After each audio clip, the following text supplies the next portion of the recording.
Guys, welcome back to NiteCap. As you guys know, over the course of the series, I've focused on the issue of the marketing of what I like to call gangster culture and hip-hop. In this upcoming conversation with Rich Homie Quan, we dwell on that issue, we delve into that issue, and something very provocative that was discussed in the conversation is, well, if people are only listening to the song and the beat, eventually they're gonna listen to the words and eventually the story. So having said that, it seems hip hop is inundated with street tales, dope boy rap. So my question to the audience is hip hop telling the full story of the culture? And if it's not, why? Enjoy this conversation, I'll be right back to answer that question. Just real people, real convo.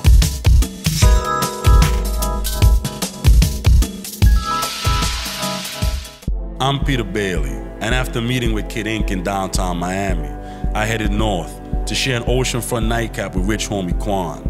Hip-hop's burgeoning superstar discussed the ATL story, inspiring his melodic flows, which now dominate the airwaves. Quan, appreciate you sharing the space with me, man. I appreciate you for giving me the opportunity. Of course. You know what I think, Quan, when I think of you as an artist, I think of you, you're one of the few artists who have a very authentic voice, but you're willing to be vulnerable. Yeah. Kind of express your pain from within. Yeah. We was having a conversation the other day, and it made me think about your song, Feel Some Type of Way. I'll argue to say that song is probably one of the best psychoanalysis of black culture in the sense of, why do we hate each other so much? Like why do we, is it because we just don't come from a certain space of success? Why do it seem we just don't like each other as a culture, man? I feel as if it seems like we don't like each other because we all come from different situations. Yeah. You feel me? Then we try to compare those situations to other situations, which, you know, which all situations have similarities, yeah, but no situation is the same. You feel me? Like, I can't say why another person hates someone. Like, yeah. I have no hatred in my heart, you know what I mean, towards no one whatsoever. Yeah. I don't know what hate feels like, you know what I mean, but why another person hates or envy, I don't know. The song some type of way was really made to, you know what I'm saying, make you feel some type of way. Like, I'm pretty sure you feel some type of way about situations you go through. I feel some type of way, he feels some type of way, and etc. Whether they're good or bad, you know what I mean? And I feel like the song come from the heart. You feel me? Like some type of way, like I was feeling some type of way about a lot of things at the moment when I made. Yeah, Quan, we're discussing the song Feel Some Type of Way, and just how in our communities, it seems we just have this, I don't know whether it be success, guilt, we just don't like to see each other advancing beyond your brother. You're right. Where does that, is that something internal? Is that something we've been schooled? Is this? No, I think it's, I'm not gonna say it's something that's instilled in us, but it's almost like a competition. You feel me? Like, it's something, I'm not gonna say you're born with it, but you see it so much, it's almost like you adapt to it. You feel me? Like, even like, you know, with me growing up, it was always, I got to be fresher than him, or he got to be fresher than me. I got to be the best at this, I got to be the best at that. It was more so a competition, but, you know, competition turned to hatred. Exactly. Hatred turns to envy, and so forth and so on. You know what I mean? It's weird because you think about it, man. We try so hard to shine on our brothers at what cost, though. It's like, at what price do we do it? I was seeing something where you said Rich Homie Quan means rich in spirit, rich in heart. Why is it you kind of veered away from it? Because when people think rich, automatically you see a rapper, you think some materialistic stuff. But you say it's more of a spiritual thing. What grounds your spirituality? What grounds my spirituality, my thing, man. Me being locked up. You feel me? Being locked up, hitting that ground. You feel me? Once I hit that ground, man, I knew there wasn't no way I could go but up. You feel me? You feel me? Like, I know, like, man, I did a lot of bad stuff. The situation could have been a whole lot worse. It could have been death. You feel me? But the whole time, me being locked up, I looked at it Like, God wasn't locking me up because of a burglary. He was locking me up because I didn't know who I was or what I wanted in life at the time, you feel me? I was just young and running wild. I came home, you feel me, focused. What key moment, you know, I think we all have epiphanies. I remember I had an epiphany in college once when I got into some situations. What moment in the cell did you have this epiphany? Like, it has to be more than me, man, than this. It got to be something more. I say about what? 4 months in, by the April. Once I knew I wasn't going home, not saying I got content, yeah, but I just prepared my mind to be stronger. You feel me? Not even saying I was gonna rap. Not saying, you know, with just whatever I was doing. Yeah. I just wanted to be stronger at it. You feel me? Like I said, I first started reading. I learned how to read. I had been knew how to read. Like I said, I graduated with a 3.2. It's the difference between saying words and reading with an understanding. Yeah. You feel me? So once I was able to paint a picture with words, I think that right there just helped me with my rapping a whole lot more. You know what I mean? That's why a lot of my rhymes were a lot descriptive. You know, my ad-libs co-entitled with them, you know, literature was my favorite subject. Who's your favorite writer? My favorite writer would be James Patterson. I like that guy. Yeah, I love James Patterson. I would love to meet him one day. So basically, your whole body of work is chapters that's unfolding. Is that my story? There's nothing like your story. My story is like no other story. You feel me? Like, it's a part. Today's another chapter of my story. Something new has happened today. Yeah. You feel me? So this is something else to talk about. This is something else to give to people. This is something else that we want to hear. You feel me? As long as I stay to my story, as long as I stay to me, and stay 100, it can't be duplicated. I feel as if I can't lose. We were having a conversation about hip-hop, right? And we were looking back at, say, NWA and more hardcore gangster rap, right? I would be bold enough to probably argue and say today's street artists are more authentic than back then. Because back then, it was more of a voyeur kind of writing about this neighborhood. What I would say even in Atlanta, you, Gucci, Waka, I don't think there's been a time in hip-hop music before when the life was coming right on the microphone. How do you balance that? Because Atlanta artists, it's like you guys are coming straight from this cell speaking on this mic. How do you balance that with the evolution of not trying to be there, but it's kind of balance of speaking on something but not glorifying it? I would say, man, in Atlanta, either way, I feel as if coming from Atlanta being a rapper, it's so much pressure on us. For one, down south music does not get no respect, you feel me? So with that being said, so when me come from Atlanta, like I said, I could just talk about my situation. When me come from Atlanta, I just felt as if I had to take a different lane, you know, go a different route. You feel me? Like I said, and it goes back to my story. You know what I mean? Like I said, the culture, like, Atlanta, man, the music running through our veins. You feel me? Down south rap. Like, it's more radios than it's TVs, and I'm being real. You feel me? Especially, like, in the projects and stuff. Ain't no TV. That's interesting. It's box fans. It's box fans in the summer, man. And it's a stove in the winter. I'm being real. Like, you feel me? Ain't no TV. More radio down south than TVs. More radio. You hear more music. You feel me? Windows down, music turned up. I know what it is. Every summer, every winter, every fall, every spring. So that music is literally the heartbeat of the whole community, right? Yeah. And then down south, you feel me? Georgia, music is our everything. You feel me? We'd rather hear a new song before we're going to see a new movie come out. That's interesting. It's just being real. With me coming from the streets, just coming from the heart of Atlanta, East Atlanta, I know. Do you think sometimes, man, so I travel a lot. I go out, right? And I hear your music in a club, and I'm with European friends. I'm with, different. And I hear Quan's voice come in there, and I see this whole group of people dancing and vibing to it. It's like this transcendence, man, like from an East Atlanta side of these stories in a group of Swedish people. But it's so much pain, right? Do you think sometimes, in a way, we have the world dancing to our pain? Are they kind of understanding the story, or are they just dancing? Like, it's just dancing.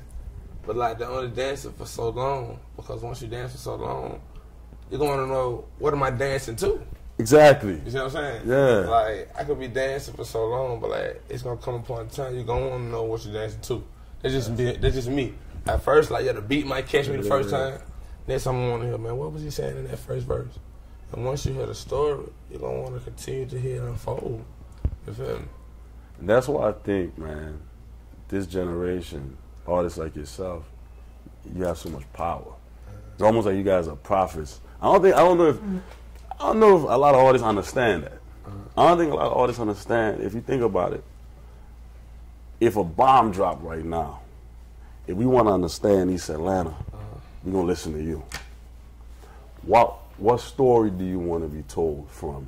If I don't know anything about Quan or East Atlanta, I don't know anything about that experience, that space. That's fair. What if I was to paint a canvas, man? I just want to paint a picture. What do you want me to paint from your sound, from your music? From my music, I want you to paint. Like I said, you had a poster board. If I had a poster board, yeah. First and foremost, I want you to paint, you know what I'm saying, me as a boy in the middle. You feel me? Me as a boy in the middle. But I want my shadow behind me to be a grown man. You see what I'm saying? Me as a boy in the middle, my shadow a grown man. Yeah. I paint a red sky. You feel me? A red sky. Raining. A red sky raining. You feel me? Green grass. I'm talking about greener than Miami. Yeah, the manicure lawns. You feel me? Like real green grass. For the happy times. Why is the sky red? For the pain. For the struggle. And, you know, you look up every day, and that's just to never forget. You know what I'm saying? White eyes. You got white eyes on my baby. White eyes on the young me. Red eyes on the old me shadow. Red eyes for the pain I'm still going through. You feel me? Do we ever get past that pain coming from our communities, man? No. You ever escape it? No, I never escape it because I'm still in that same community every day. Like my grandmother still lives in that same community. My mother still lives in that same community. So I still have to ride through those same community streets every day to still see those same people. They're like people that I've seen on the corner for years. Yeah. For years. Like, they still there. Still there. You feel me? They got a guy, a friend of mine, like every time I go back home, he just dead. Yeah. It's like if he would write a book, he could just speak on everyone's. Because he would know everything. He's seen everything, you know. Yeah. It seems, man, Quan, for you, like I said, I was interested in talking to you because it seems this is beyond rhymes for you. Yeah. This is beyond bottle popping for you. Yeah. You know, this is the evolution of speaking to people and making us feel something, man. Going back to just the messages sent, Atlanta has a crazy, you know, the stereotype of Atlanta artists is lean, pills, and whatnot. Yeah. When you had the recent health issues or whatever, people assume that's what that was. Yeah. Did that upset you? At first it did, only because I'm going to tell you why it really upset me. Because you had to be out there. It upset me because I was like, TMZ got the story before I was even in the hospital. Yeah. You feel me? But like, at the same time, like, man, I told myself, you feel me, God put you in a situation for certain type of reason. For one, no, I did not have a seizure. I never had a seizure a day in my life. That's interesting. Man. And then, like, they said you had double seizures. I had double seizures. The doctor said, like, I've never heard anyone. You cannot even have, like, double seizures. You feel me? But, like, nah, I ended up busting my eye. I got stitches. I ended up busting my eye. You feel me? I fell on my face. I busted my eye. Hydration, really, man. You know what I'm saying? Been on the road 18 months straight. You feel me? I had that was the same weekend of the fight, the Vegas fight. Then after that, I flew to New York the next day to do the XXL premiere. Then the next day we shot the walkthrough video. So I really had no sleep. So just, you know, not taking advantage of my rest. You know, and sometimes you just gotta know when to slow down. You feel me? Health is way more important than wealth. You feel me? And now I had to realize. Dr. King is from Atlanta. I go back to thinking, man, like for me, I love the hip hop culture because, bro, rhyming is cool and beats are cool, but in a way, it's a way for us to create an economic engine to supply jobs for a lot of our family members that can't get jobs. if King was alive today, do you think he would be impressed by how you guys are entrepreneurs and creating wealth, or would he criticize the messages sent due to how the wealth is being created? I think he would criticize when the message is being sent. Yeah. And it's just me being real, not saying what I talk about is right, but it's my story. It's what I've been through. I can't make it, you feel me? I can't make it peaches and cream. That's true. I can't make it peaches and cream. All I know is red clay. You feel me? I can't make it plus size when all I know is minus. And that's just being real. You feel me? Like, I just get to the people how it is. And it's on the people to accept me as who I am. Yeah. You know? But I think Dr. King would respect some of us. Of course. You know, because some of us do have a real story to talk about.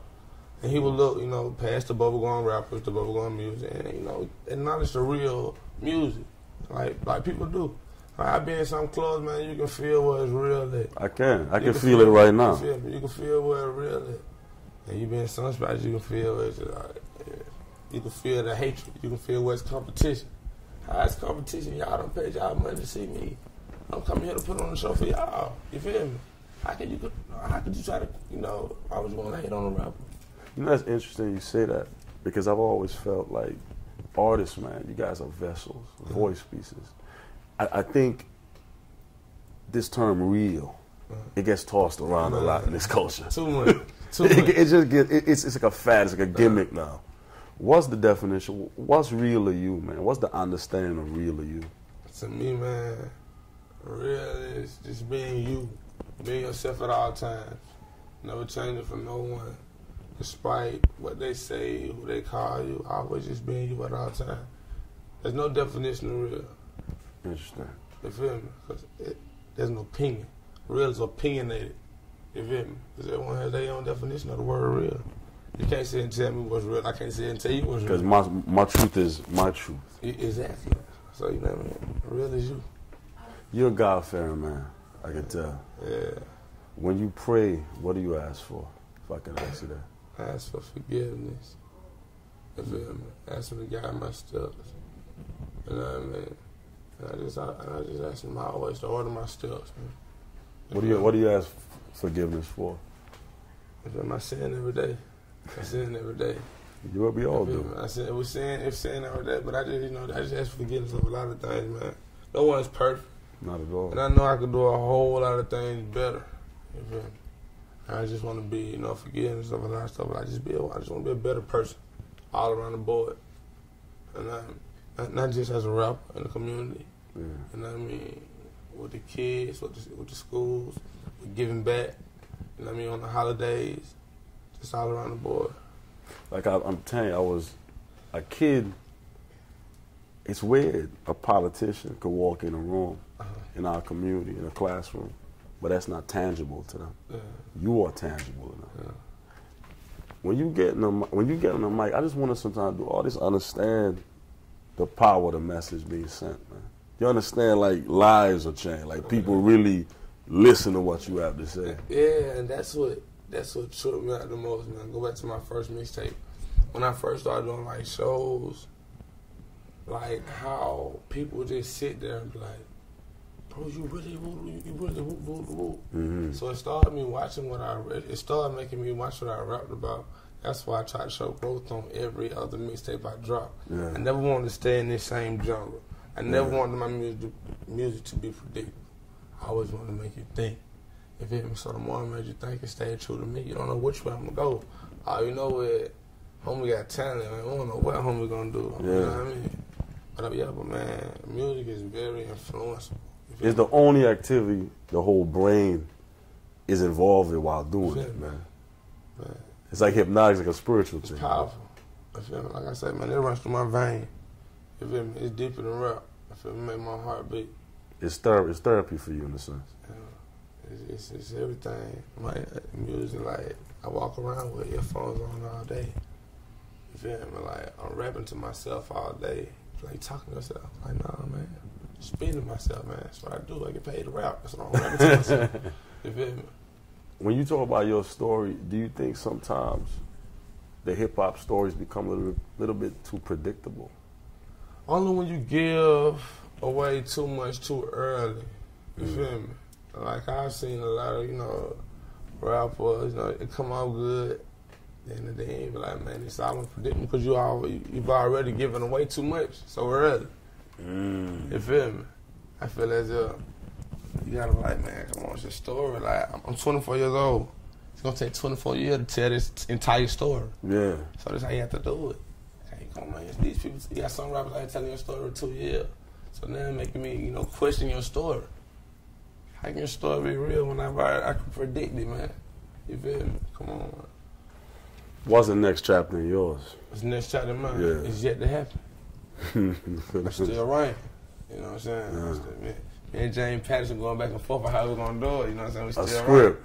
You feel me? Yeah. Like, it's everyday stuff. Different moments every day, man. Different moments every day. The next chapter is dropping the album, to be honest. Dropping the album. Different. And that's really going to be the first chapter of the story.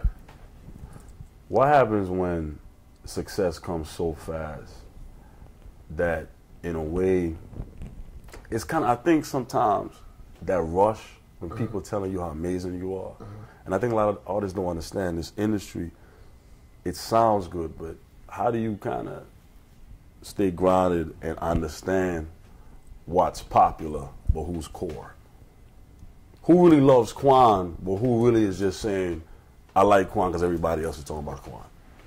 First and foremost, man, you gotta put your, and keep your circle small. You know what I mean? Around my circle is my family. You feel me? Like, and that's like real talk, like my real family. Like my brothers, my man, my brothers on the road with me, my uncles on the road with me, another one of my uncles. My dad's my manager. Wow. So like, it's a small I keep my circle.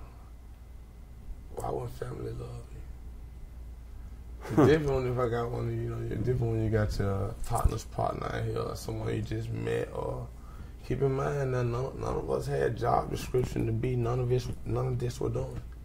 It just happened to work this way. It's like I ran away from music for so long, but now when I look at it, God was throwing in my face the whole time. I was in the band from 3rd grade to 8th grade. You feel me? All day in class. What instruments you play? I played the trumpet. That's a classy instrument. Yeah, man. I played the trumpet. My dad bought me a box. I played the trumpet. That's a classy instrument. Like I say, the whole time it was like they was throwing on my face like I could read music. It's just like I just felt as if band was lame. Yeah. But like that was my mind. You know, I was too big thinking, you know, I'm thinking what everybody would have thought of me. I used to want to play the French horn. It wasn't cool enough. You feel me? It wasn't cool. And how my mind was, like, come on, man, you couldn't play no. I was shy. You know what I mean? When I got locked up, I didn't care what nobody thought. Come on, man. Rich Homie Quan. I'm rapping. Hate it or love it. It's my story. It's so easy though, man, that you come from a certain space to want to be true to the people that you love in that space. But if what, I like to say, if what my brother is keeping ain't good for me, I can't be my brother's keeper. How do you tell the homies, yo, I love you, but I can't be there right now? You gotta let them know. You gotta know how to. First and foremost, you gotta know when. You gotta know how to say no. You can't say yes to everything, man. Like you say, cause everybody not there for Quan. Most of them folks don't even care about Quan. Just making it look good. Yeah. You feel me? So me, man, I say I'm a man first. And anybody tell you, I'm very blunt. Yeah. You know what I mean? I'm gonna let you know, nah, if it don't make sense, nah. What are you doing it for? You know what I mean? How's it benefiting you? First and foremost, how's it benefiting me? If I'm giving, when do I get me back? You know what I mean? Nah, I don't even go like that. That's for anybody. You feel me? My blessing's not everyone's blessing. And I mean, that's what I had to realize. Come on, man. And like, you'd have been rapping. I can't sit with my hand. I just asking you. I got to get up, man. I got to do something with me. You feel me? I respect the man if I see a man working. Exactly. Working for him. Don't come at me with your hand out knowing you ain't working. Nah, man. At its best, man, what's hip-hop to you? At its best? At its best. That's what you mean, like, be a little more descriptive, like in this day right now. In this day right now. I think hip hop coming back, man. You know what I mean? Like, hip hop never died. You feel me? It did take its little, you know what I'm saying? We've had our downfalls. Yeah. But I feel like hip hop is getting back stronger, man. Quan, as of late, Birdman has been a very influential force in pop culture, craft, and careers of a lot of successful artists. Mm-hmm. You and Birdman have, I don't know, it's just been like a relationship that's been building. Yeah. How did that come about? But really, when it came up, man, Birdman had reached out to me way back, man. I'd say around when Still Going In, first drop. Oh, wow. You feel me? Around before some type of way. You know what I'm saying? You know, but at that time, I was still trying to find out what I wanted to do. Yeah. You feel me? So, after some type of way drop, reached back out, you know. I told him, you know, so we're going to link up, you know, the right way. I knew it was meant to be. Then after that, I promised I would never stop going in. And I did the Cash Money song, so I reached out to Baby. Like, I got one perfect for you. That'll just fit. Like, it just go. Yeah. He sent it back like, yeah, nephew, I like that. So when I met him, it was just murder she wrote, man. You know what I mean? He embraced me like a real nephew. That's interesting. He gives you advice along the way. Oh, yeah, great jewels. He gave me great jewels. Like, so I was just in the studio with him last night. Yeah. You know? And, like, every time we in the studio, we in the studio from after the club closed to, you know, the morning, the sun up. You feel me? It's just the chemistry, you feel me? We just got great chemistry already. You about to go watch a Heat game with him. Oh, yeah, you finna go to the... Who you got the Heat? Tell me you got the Heat, man. Nah, man. I can't even say I got the Heat. You know what I mean? I ain't got the Heat. You got a record with Mariah Carey. Yeah. Wow. Yeah. How that synergy happen? I mean, that right there, that's all Jermaine Dupri doing, man.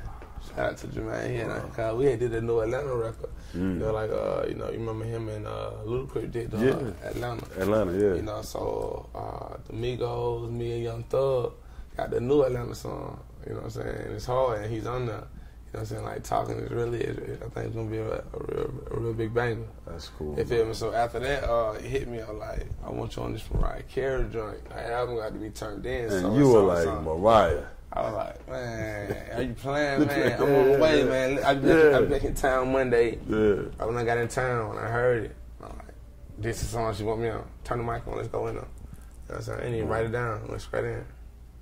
So thank you, Jermaine. You know what I mean? Thank you so single. Wow, it is. It's amazing. Congrats, bro. Thank you, man. Indeed.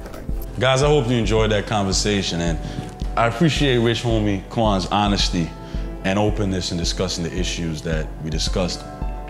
To the question, if hip-hop is storytelling, currently, is hip-hop telling the full story of the culture? I beg to disagree. I think that there's only one side of us, one side of who we are that's being told. Many can speculate as to why, but the truth is, I guess, in today's society, the juicy tales of gang life and war stories, I guess it sells because it's entertaining and it veers away from, you know, the everyday reality. I think it's exciting, but I think also, you know, in life, there should be a balance. Some people like horror films, but there's sometimes people like romance.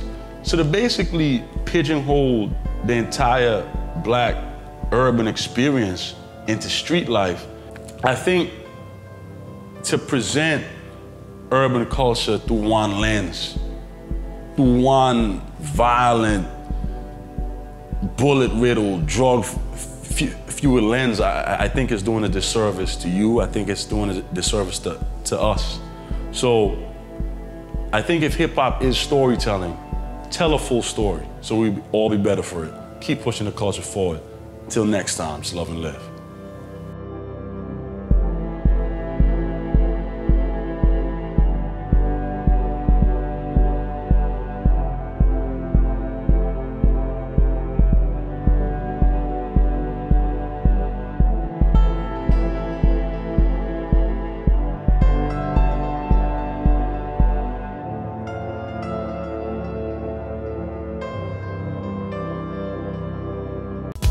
Just real people, real convo.